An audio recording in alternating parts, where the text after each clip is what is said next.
Welcome back students to chemistry concept. This is Pankaj Singh and now we are going to start the chapter alcohol, phenols and ether.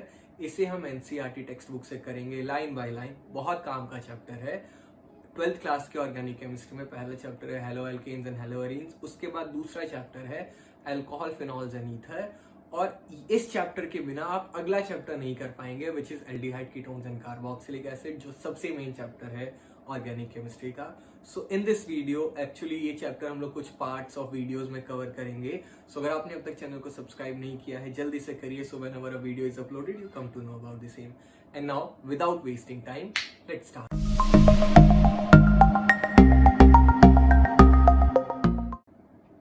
Alcohols, phenols and ether. Okay, तो सबसे पहले मैं आपको कुछ बता दूं. देखिए, alcohols are OH, phenols अगर बेंजीन के ऊपर OH लगा हो तो उसको कहते हैं फिनॉल.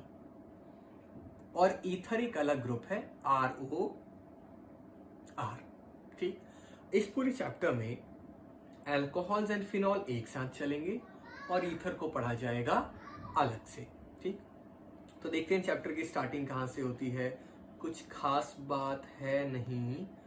बेसिकली ये बताया गया है कि अल्कोहल्स और फिनॉल्स का जो फंक्शनल ग्रुप है दैट इज OH. ठीक है, OH is the functional group in both alcohols as well as phenol. जैसा कि मैंने बताया, अल्कोहल बस ऐसा होता है कि कोई नॉर्मल कार्बन चेन के ऊपर OH लगा है, और फिनॉल तब कहते हैं जब बेंजीन के ऊपर सीधे OH लगा हो. ठीक है, अब और कुछ नहीं पढ़ना इसमें से, सीधे हम आते हैं on the portion called classification. यही से काम का चैप्टर शुरू होता है. और एक्चुअली अल्कोहल्स और फिनॉल्स को बहुत सारे तरीके से क्लासिफाई कर सकते हैं. ईथर्स को बाद में पढ़ेंगे. सबसे पहले they are classified on the basis of number of OH groups. They are classified as monohydric, dihydric और ट्राइहाइड्रिक. ओके, देखिए, अगर अल्कोहल के पास सिर्फ एक OH ग्रुप है तो उनको बोला जाएगा मोनोहाइड्रिक अल्कोहल. ऐसे ही the phenols which have only one OH group are called monohydric phenols. So monohydric means, the meaning of monohydric means only one OH group. अगर दो OH ग्रुप हैं तो compounds are called dihydric. Alcohol जिसके पास दो OH हो उसको बोलेंगे डाइहाइड्रिक अल्कोहल, और फिनॉल जिसके पास दो OH हो उसको बोलेंगे डाइहाइड्रिक फिनॉल. और अगर तीन OH ग्रुप लगे हों दे आर कॉल्ड ट्राइहाइड्रिक. ठीक है, मोनोहाइड्रिक, डाइहाइड्रिक, ट्राइहाइड्रिक, सीधी सी बात. अच्छा, इसके बाद में अगेन मैं एक बार फिर से क्लियर कर दूं, अगर अल्कोहल और फिनॉल आपको पता नहीं है क्या है, तो जब भी OH बेंजीन से अटैच्ड हो तो उसको फिनॉल बोलते हैं, और जब भी OH किसी कार्बन चेन से अटैच्ड हो तो उसको अल्कोहल बोलते हैं. ठीक, अब देखिए, पहला तो हमने मोनोहाइड्रिक, डाइहाइड्रिक, ट्राइहाइड्रिक के फॉर्म में क्लासिफाई किया. उसके बाद में दे आर, जो अपने मोनोहाइड्रिक अल्कोहल्स हैं, they are further classified on the basis of alpha carbon. देखिए, अल्फा कार्बन वो होता है जिससे OH डायरेक्टली अटैच्ड है. अब देखो, they are classified as primary, secondary and tertiary alcohols. ये क्या बात हो गई? CH3OH. हम देखेंगे कि जो अल्फा कार्बन है, अल्फा कार्बन मतलब जिससे OH डायरेक्टली अटैच्ड है, अगर वो किसी एक कार्बन चेन से अटैच्ड है तो इट इज प्राइमरी. अगर वो अल्फा कार्बन दो कार्बन से अटैच्ड है तो सेकेंडरी. और अगर वो अल्फा कार्बन फर्दर तीन कार्बन से अटैच्ड है तो टर्शरी. वैसे एक शॉर्टकट तरीका भी है ये याद रखने का. देखिए, अल्फा कार्बन अगर CH2 हो तो वो एक प्राइमरी अल्कोहल है, यानी 1 degree. If alpha carbon is CH तो वो एक 2 डिग्री यानी सेकेंडरी अल्कोहल है, and if alpha carbon is C तो वो एक टर्शरी अल्कोहल है। ठीक, जैसे मैं आपको अभी एग्जांपल यहाँ पे दिए हैं, हम देख लेते हैं। देखिए, जस्ट अ सेकेंड। देखिए यहाँ पे अल्फा कार्बन कौन है, CH2, तो एक प्राइमरी अल्कोहल है। यहाँ अल्फा कार्बन कौन है, CH। आप बोलोगे खाली C है, H का ये रहा ना ऊपर CH, तो ये एक सेकेंडरी अल्कोहल है। और जब अल्फा कार्बन खाली कार्बन हो तो वो एक टर्शरी अल्कोहल है। इसके लिए एक अलग से मैंने वीडियो भी बनाई है, प्राइमरी सेकेंडरी एंड टर्शरी का पता लगाने के लिए। उसका लिंक इस चैनल, इस वीडियो के डिस्क्रिप्शन में है, जाइए और उसको देखिए जरूर। सो मोनोहाइड्रिक, डाइहाइड्रिक, ट्राइहाइड्रिक के बाद they are further classified as primary, secondary and tertiary. अच्छा, इतना ही नहीं है, एक और तरीका है जिसमें हम इनको क्लासिफाई कर सकते हैं। मैं इसको अलग से यहाँ लिख देता हूँ। यहाँ पे एनसीईआरटी की ना कुछ कमियां हैं, जिनमें से एक कमी है कि चीजें घुसा घुसा के लिखी होती हैं के अंदर, बहुत ही ऑर्डर तरीके से नहीं होती है। तो मैं आपको एक और ऑर्डर तरीके से बताता हूँ। They are also classified as allylic alcohols, vinylic alcohols, benzylic alcohols. अब इन सब में डिफरेंस क्या है, ठीक है। देखिए, अगर कंपाउंड में एक डबल बॉन्ड है, उसके बाद में एक कार्बन है और उससे OH अटैच्ड है, means if OH is attached to such a carbon which is next to a double bond, वो एक एलाइलिक अल्कोहल होगा। If OH is directly attached to a double bonded carbon, वो एक vinylic alcohol कहलाएगा। And if OH is attached to a carbon which is next to the benzene ring, तो वो benzylic alcohol कहलाएगा। ठीक है, ये बिल्कुल वैसा ही है जैसा हमने हेलो एल्केन में पढ़ा था। उसमें भी allylic halide, vinylic halide, benzylic halide था। तो मोनोहाइड्रिक, डाइहाइड्रिक, ट्राइहाइड्रिक के बाद आप इसको प्राइमरी, सेकेंडरी, टर्शरी के फॉर्म में क्लासीफाई कर सकते हैं। आप एलाइलिक, विनाइलिक, बेंजाइलिक के फॉर्म में भी क्लासीफाई कर सकते हैं।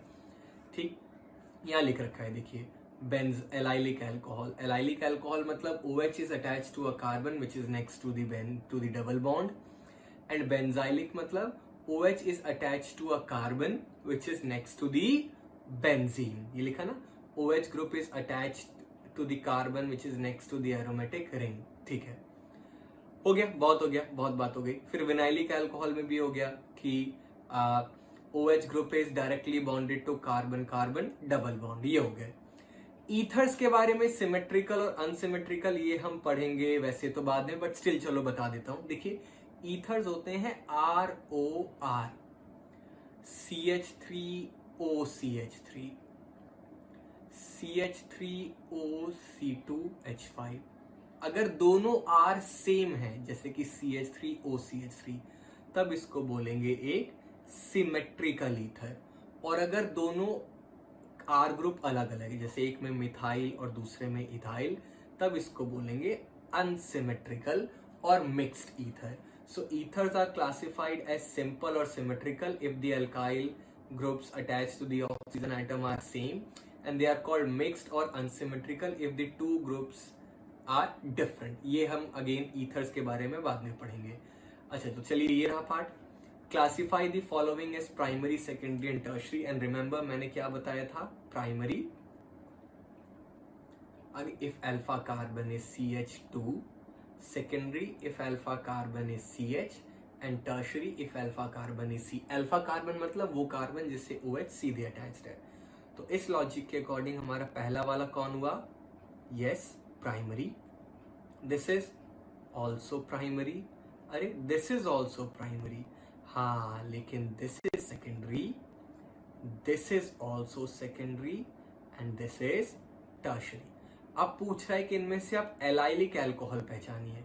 तो भाई, एलाइलिक अल्कोहल मतलब OH is attached to a carbon which is next to the double bond, और ऐसा है हमारे दो केस में। देखिए, alpha carbon is next to a double bond, और इसमें भी alpha carbon is next to a double bond. तो second and fourth are the allylic. अच्छा, इसके बाद टॉपिक है नॉमेनक्लेचर का। नॉमेनक्लेचर के लिए अलग से वीडियो बना रखी है, अब कवर नहीं करेंगे इसके अंदर आईयूपीएसी नेमिंग। अगेन उसका लिंक भी आपको इस वीडियो की डिस्क्रिप्शन में मिल जाएगा। लेकिन अभी जो मैं इस वीडियो में आपको और बताने वाला हूँ, अल्कोहल, फिनॉल, ईथर। अच्छा हाँ, लेकिन आईयूपीएसी नेमिंग में आपको कॉमन नेम याद रखने हैं। बेंजीन के ऊपर अगर OH लगा है, इट्स फिनॉल। जो ये है हमारा मिथाइल फिनॉल, इसको हम लोग क्रिसॉल कहते हैं, ठीक है। ऑर्थोक्रिसॉल, मेटाक्रिसॉल, पैराक्रिसॉल। इसके अलावा जो 2 OH हैं बेंजीन के ऊपर, तो कैटीचॉल, रिसोर्सिनॉल अगर एक दूसरे के मेटा पोजीशन पर हैं, एटसेट्रा एटसेट्रा। हाइड्रोक्विनोन, ये वर्ड शायद आपने कोविड-19 में काफी सुना होगा। हाइड्रोक्सी क्लोरोक्विन, इन्हीं कंपाउंड्स के डेरिवेटिव होते हैं। तो आईयूपी एक नेम के लिए हमने वीडियो अलग से बना रखी है, आपको आती भी होगी, 12th क्लास में आईयूपीएसी नेमिंग तो सबको आती है। ये कॉमन नेम आप थोड़े याद रखिएगा। अच्छा, इसके बाद इस चैप्टर में जो नेक्स्ट जिस चीज पे आज हम खत्म करने वाले हैं वो है ये वाला, ठीक है। इसके बाद में अगली वीडियो में हम लोग करेंगे मेथड्स ऑफ प्रिपरेशन, ठीक है। अभी मैं आपको बड़ी इंटरेस्टिंग सी बात बताता हूं, देखिए बहुत इंटरेस्टिंग सी। देखो, OH वाटर, ठीक है, 2 लोन पेयर। आपने एक H हटा करके R लगा दिया, ये बन गया अल्कोहल। आपने एक H की जगह बेंजीन रिंग लगा दी, ये बन गया फिनॉल।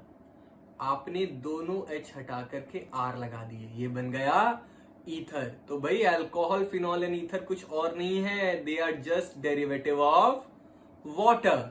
अच्छा, बॉन्ड एंगल, अगर कोई मुझसे बॉन्ड एंगल बोले तो देखिए वाटर में 2 हाइड्रोजन्स हैं जिनके बीच में रिपल्शन होगी, जिससे बॉन्ड एंगल होगा कुछ 107 के आसपास। सॉरी, ये 104 होता है।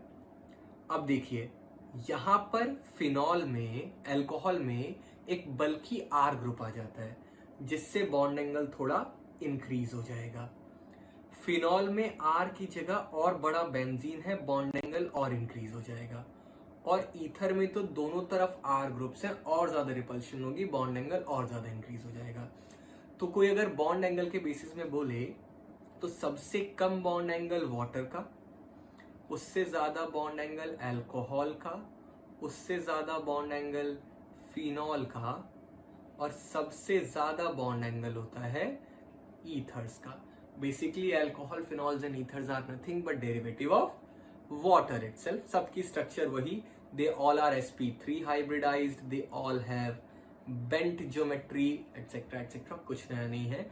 अगली वीडियो के लिए बिल्कुल ध्यान से देखिएगा, नेक्स्ट वीडियो, उसमें हम लोग एक्चुअल में चैप्टर पढ़ने वाले हैं, which is preparation of alcohols and phenols. Okay, stay tuned, don't forget to share this video and like अगर आपको समझ में आया तो, and also subscribe the channel अगर अभी तक आपने नहीं किया है तो। Thanks for watching, take care.